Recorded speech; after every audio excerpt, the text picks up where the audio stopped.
آپ پر یہ واجب ہے کہ ان تتعلم من دین اللہ ما یسیر سلاحا لک تقاتل بہ ہؤلاء الشیاطین، کہ تم اللہ کے دین کا اتنا حصہ سیکھو. ہر مسلمان مرد اور عورت سے کہہ رہے ہیں شیخ محمد الوہاب کہ جب آپ کو ہم کو صراط مستقیم سے ہٹانے بہکانے کے لیے اس راستے پر، اللہ کے راستے پر، ایسے چالاک باشعور ابلیس لعنت اللہ علیہ بہت بڑا عالم ہے، انبیاء کو بہکانے کی جو کوشش کرتا تھا، ہاں بڑے بڑے بزرگان اور اولیاء کو جس نے بہکانے کی کوشش کی، بہت سے عباد و زہاد کو زہد و عبادت اور تقوی و پرہیزگاری کے راستے سے ہٹا دیا، بڑے بڑے لوگوں کو دھوکوں میں ڈال کے دین کے نام پر بدعات میں خرافات میں مبتلا کر دیا.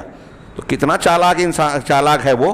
ہاں تو کہا کہ جب ہم کو یہ بات معلوم ہے کہ ہمارے راستے میں، اللہ کے دین کے راستے میں اس طرح کے دشمنان ہمارے گھات لگائے اور راستے سے بہکانے بھٹکانے کے لیے بیٹھے ہوئے ہیں، تو واجب ہے کہ تم اللہ کے دین کا اتنا حصہ سیکھو ما یسیر سلاحا لک، جو تمہارے لیے ہتھیار بنے.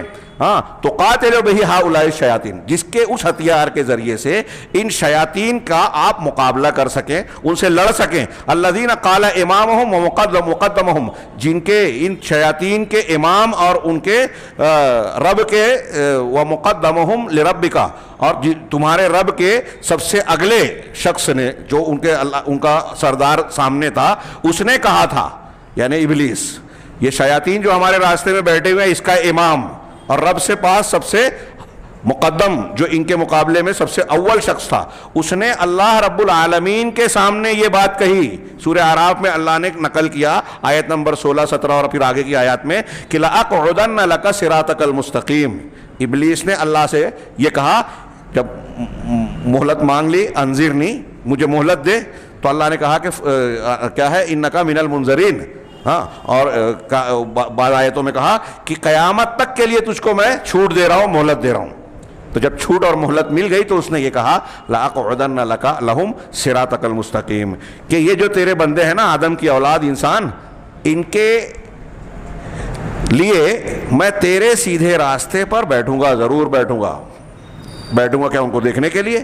نہیں، گھات لگا کے حملہ کرنے کے لیے میں ضرور بیٹھوں گا. یہ تاکید کے ساتھ کہی اس نے، لام بھی حرف تاکید ہے، نون سکیلہ بھی حرف تاکید ہے، پھر آگے بھی تاکید کے ساتھ جملے کہا. پھر کیا کہا؟ ثم لآتینہم من بین ایدیہم ومن خلفہم وعن ایمانہم وعن شمائلہم ولا تجد اکثرہم شاکرین.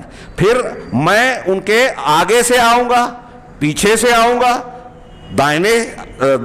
دائیں سے آؤں گا، بائیں جانبوں سے آؤں گا، ان کے چاروں طرف، آگے پیچھے دائیں بائیں، ہر طرف سے ان پر حملہ کروں گا، ان کے عقیدے کو، دین کو بگاڑنے کی پوری کوشش کروں گا.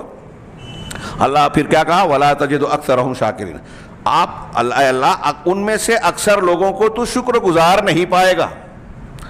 بعض علماء نے شاکرین کی تفسیر کی ہے موحدین، یعنی اکثر لوگوں کو تو توحید پر قائم رہنے والا نہیں پائے گا، تیری توحید سے بھٹکا کے شرک بدعت میں ڈال دوں گا. یہ شیطان نے رب العالمین کے سامنے، جو ان شیاطین کا امام ہے، اس نے کہا، عزم کیا اور اس عزم پہ قائم ہے بغیر کسی رکاوٹ کے، کوتاہی کے، لگا ہوا ہے اس کام میں. ہم بھول جائیں، وہ نہیں بھولتا. ہاں وہ ایسا دشمن ہے جو آگے سے، پیچھے سے، دائیں سے، بائیں سے، ہر طرف سے حملہ کر رہا ہے اور ہم اسے دیکھ نہیں رہے ہیں. کتنا خطرناک ہے. یہ شیخ نے نقل کیا. اس کے بعد شیخ زید اس کی تشریح کر رہے ہیں کہ توحید کے دشمن، توحید اور سنت کے جو دشمنان ہیں وہ کون ہیں؟ مشرکین، بدعتی، گمراہ لوگ. ہاں مشرکین، بدعتی، گمراہ لوگ، یہ شیاطین کے چیلے، ایک دوسرے کے مددگار. کہہ رہے ہیں کہ یہ ایسی دلیلیں پیش کرتے ہیں جس سے لوگ خلط ملط اور تلبیس کا شکار ہو جاتے ہیں. عام آدمی کے سامنے غلط باتوں کو، باطل باتوں کو، توحید اور سنت کی مخالفت کرنے والی باتوں کو ایسے انداز میں پیش کرتے ہیں کہ وہ اس کا دماغ خلط ملط ہو جاتا ہے، چکرا جاتا ہے. والعاصی الذی یجری وراءہم، اور وہ گنہگار انسان، بے توفیق سے محروم شخص جو ان کے پیچھے آنکھ بند کر کے چلتا ہے، ہاں تقلیدی مزاج، جو ان کے پیچھے چلتا ہے، وعلی شاکلتہم، اور ان کے طریقے پہ چلتا ہے، ینقل تلک الحجج بدون ان یفقہ معنی، ان کے پیش کردہ ان دلیلوں کو، ہاں جو جھوٹے خواب ہیں، الٹی سیدھی باتیں ہیں، عقلیت کی بنیاد پر جو ہے قرآن و حدیث کا رد کرنے والی ہیں، ان حجتوں اور دلیلوں کو ان کے معنی کو سمجھے بوجھے بغیر لوگوں میں پھیلاتا ہے، نقل کرتا ہے۔ آج کے زمانے میں یہ تو اور زیادہ واضح نظر آتا ہے۔ سوشل میڈیا پہ ہم دیکھتے ہیں کہ کتنی غلط سلط باتیں لوگ بڑھاتے اور بہکاتے ہیں۔ اگر یہ بڑھانا بہکانا لوگ بند کر دے تو بہت ساری باطل باتوں کو عروج اور شیوع یا اشاعت ملے بھی نہیں۔